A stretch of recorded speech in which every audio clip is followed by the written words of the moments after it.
रजनी को बचपन से ही पेंटिंग का बहुत शौक था। वो हमेशा से ही पेंटर बनना चाहती थी, पर उसके माँ और पिताजी ने उसको कभी भी इस चीज के लिए सपोर्ट नहीं किया। शादी नीरव से हो गई। रजनी को बहुत प्यार करता था, पर रजनी हमेशा चुपचाप ही रहती। वो इस शादी से खुश नहीं थी। वो ये शादी नहीं करना चाहती थी। उसे तो हमेशा से पेंटर जो बनना था। अपने इस सपने को वो नहीं पूरा कर पाई, इसलिए वो हमेशा उदास रहती थी। रजनी, बहुत ही बढ़िया फिल्म लगी है, कल देखने चले? नहीं जी, कल मुझे बहुत काम है, मैं नहीं जा पाऊंगी। अच्छा तो कोई बात नहीं, संडे को चलते हैं। देखिए, मुझे फिल्म देखना पसंद नहीं है, आपको जाना है तो चले जाइए। नीरव को मना करके रजनी और अपने बैग को खोलकर उसमें बंद पड़े ब्रश और कलर्स को देखकर रोने लगती है। रजनी, चलो ना कहीं बाहर खाने चलते हैं, कुछ तुम्हारी पसंद का। जी मुझे नहीं जाना, मेरी तबीयत ठीक नहीं है। रजनी वहां से चली जाती है। नीरव को समझ नहीं आता कि रजनी उससे इतना दूर क्यों रहती है। वो जब भी उसके साथ वक्त बिताना चाहता है, रजनी कोई ना कोई बहाना बना देती है। एक दिन घर पर कोई नहीं था। रजनी घर का सारा काम जल्दी से खत्म कर लेती है। घर पर अकेले होने के कारण वो सोचती है कि वो आज पेंटिंग करेगी। वो अपने कमरे में जाकर पेंट ब्रशेस और कलर्स निकालकर जैसे ही कलर मिक्स कर रही होती है कि दरवाजे पर बेल बज जाती है। अब कौन आ गया इस वक्त? इतनी मुश्किल से तो मुझे पेंट करने का मौका मिला है। रजनी दरवाजा खोलती है तो उसकी सास अपनी सहेलियों के साथ खड़ी होती है और सब घर के अंदर आ जाते हैं। अरे बहू, सबको शरबत बनाकर पिला दे, बाहर तो बड़ी गर्मी है। उफ। जी। रजनी पेंट ना कर पाने से उदास हो जाती है। उसे गुस्सा भी आ रहा होता है कि उसने इस शादी के लिए हाँ क्यों कह दी। वो रसोई में जा रही होती है कि उसकी सास उसे रोकती है। बहू, सबके खाने का भी इंतजाम कर लेना, आज का लंच तो ये सब यहीं करेगी। हाँ।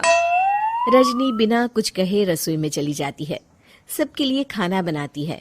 सब खाना खाते हैं और रजनी घड़ी देखती है कि ये सब कब जाएंगे ताकि वो अपनी पेंटिंग कर सके। जब शाम होती है तब सब चले जाते हैं अपने घर।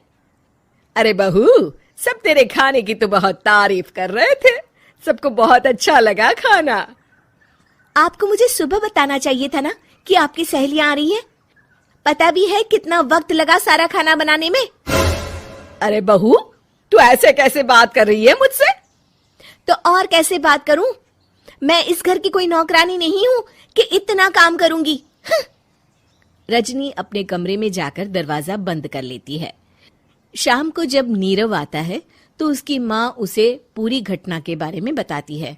क्या रजनी ने आपसे इस तरह बात की माँ? हाँ, और पता नहीं उसे क्या हो गया है, शाम से बाहर भी नहीं आई है। मैंने तो कई बार आवाज दी, खाना भी नहीं खाया उसने। तू ही बात करके देख ले बेटा। नीरव अपने कमरे का दरवाजा खटखटाता है। रजनी, दरवाजा खोलो, मैं हूं। रजनी दरवाजा खोलती है और फिर वापस जाकर अपने बिस्तर पर लेट जाती है। रजनी, माँ से बात करने का ये क्या तरीका है? मैंने कोई गलत बात नहीं की है। अरे तुम क्यों ऐसे बर्ताव कर रही हो सबके साथ? क्या तुम इस शादी से खुश नहीं हो? रजनी कुछ नहीं बोलती। अरे बताओ मुझे रजनी, क्या ये शादी तुम्हारी मर्जी के खिलाफ हुई है? हाँ, मैं ये शादी कभी नहीं करना चाहती थी। तुमसे क्या, मैं किसी से भी शादी नहीं करना चाहती थी। रजनी रोने लगती है। चुप हो जाओ रजनी, बताओ मुझे, तुम क्यों नहीं करना चाहती थी शादी? रजनी बेड के नीचे से अपने पेंटिंग्स, कलर्स, ब्रश, पेपर्स निकालती है। इतने में उसकी सास भी कमरे में आ जाती है। ये देख रहे हो, ये थे मेरे सपने।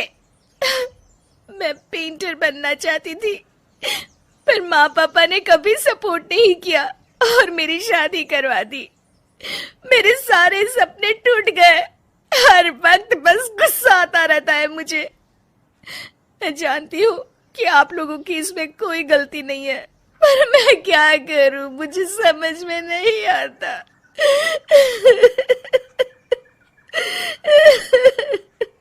रजनी फूट फूट कर रोने लगती है। मुझे माफ कर दीजिए। आप दोनों के साथ मैं बहुत बुरा बर्ताव कर रही हूँ। अरे रजनी बेटा, चुप हो जाओ तुम। नीरव पानी लेकर आता है। ये लो पानी पियो और शांत हो जाओ। रजनी पानी पीती है और उसकी सास पेंटिंग्स देख रही होती है। अरे नीरव, हमें तो पता ही नहीं था कि हमारी बहू कलाकार है। अरे कितनी अच्छी पेंटिंग्स बनाई है, देखो तो। ये वाली तो मैं अपने कमरे में ले जाऊंगी। आपको ये पेंटिंग्स अच्छी लगी? अच्छी नहीं, बहुत अच्छी लगी। और तुमने हमें बताया क्यों नहीं? तुम जब चाहे पेंटिंग कर सकती हो रजनी। हम तुम्हारे सपनों को पूरा करने में तुम्हारा पूरा साथ देंगे। हाँ बेटा, हम कला की कद्र करते हैं। हम कलाकार तो नहीं, पर मुझे गर्व है कि मेरी बहू एक कलाकार है। रजनी, नीरव और सास तीनों हंस। उम्मीद है कि आपको हमारी ये कहानी पसंद आई होगी। कृपया हमारे चैनल को सब्सक्राइब करें और सभी अपडेट्स के लिए बेल आइकन जरूर क्लिक करें। और हाँ, वीडियो लाइक और शेयर करना मत भूलिएगा। Bye bye.